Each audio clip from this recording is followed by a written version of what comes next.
Trees are a beautiful part of any home landscape, but one thing that people tend to forget about when planting trees and choosing trees is that trees grow.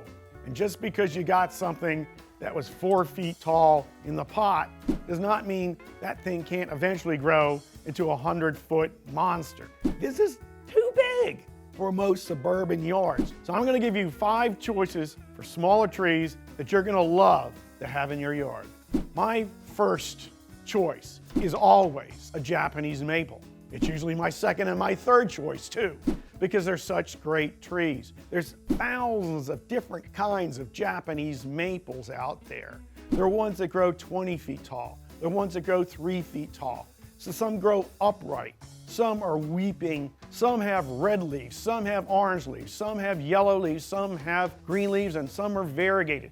There's a Japanese maple for every kind of garden. They grow slowly so they won't outgrow their space. You're not going to have to be pruning them a lot.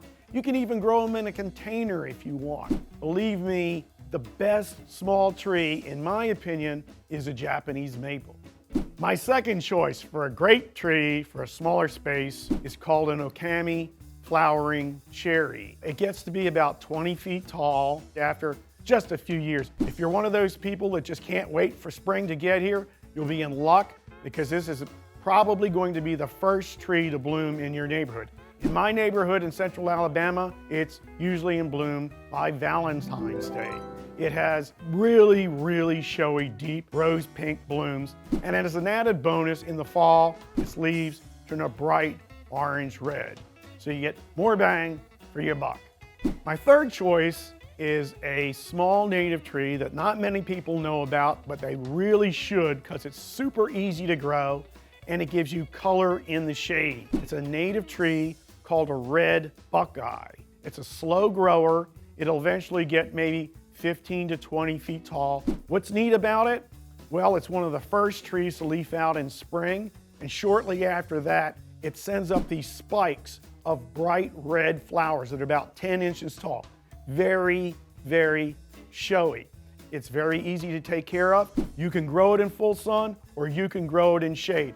Mine is growing right in the woods and it blooms great every spring. In the South, a lot of us grew up with flowering dogwood trees blooming in the spring, and you don't see them so often nowadays because people are finding that they're a little bit finicky to grow. So if you can't grow a dogwood, what's a good small tree that's a great substitute? This is one. It's a native tree called Carolina silverbell. This tree grows to be about 30 to 35 feet tall and wide. It has absolutely no pests, simple to grow. It'll grow in sun, it'll grow in part shade. It's called silverbell because it produces an abundance of these bell-shaped white flowers that hang down beneath every single branch. It's absolutely beautiful and it really belongs in your garden. Number 5, a lot of people in the South won't even consider having a fruit tree in the yard because they say, oh well, it's a lot of work, it's hard to grow, it always needs to be sprayed, the fruit fall on the ground, it's all a big mess, I don't want to bother with that. Well, those people need to try this tree, which is called a Japanese persimmon. It's related to our native persimmon, which gets to be huge. And you know, the native persimmon, it drops those fruit, and if you don't wait long enough in the fall for them to get fully ripe, it makes you pucker up. It makes you feel like you've been sucking on a tennis ball for an hour, okay? These are not like that. When they ripen, they are just sweet from the get-go, and they're absolutely delicious. So if you go out to buy one of these at the garden center, ask them for one that's self-pollinating. That means it'll produce fruit even if you only get one tree. You won't need a second tree. And also, if you have one that's self-pollinating by itself, it also won't develop seeds. So you can eat the entire fruit. It's absolutely beautiful. And another thing that I've noticed about these Japanese persimmons, they're productive. You won't believe how much fruit you will get off of this tree. I had an 8-foot tree last year, and I think I got probably 30 to 35 pounds of persimmons off of these things. So if you want a fruit tree that's beautiful, easy to grow, doesn't get too big, and gives you delicious fruit that you can be eating for 6 to 8 weeks, get a Japanese persimmon.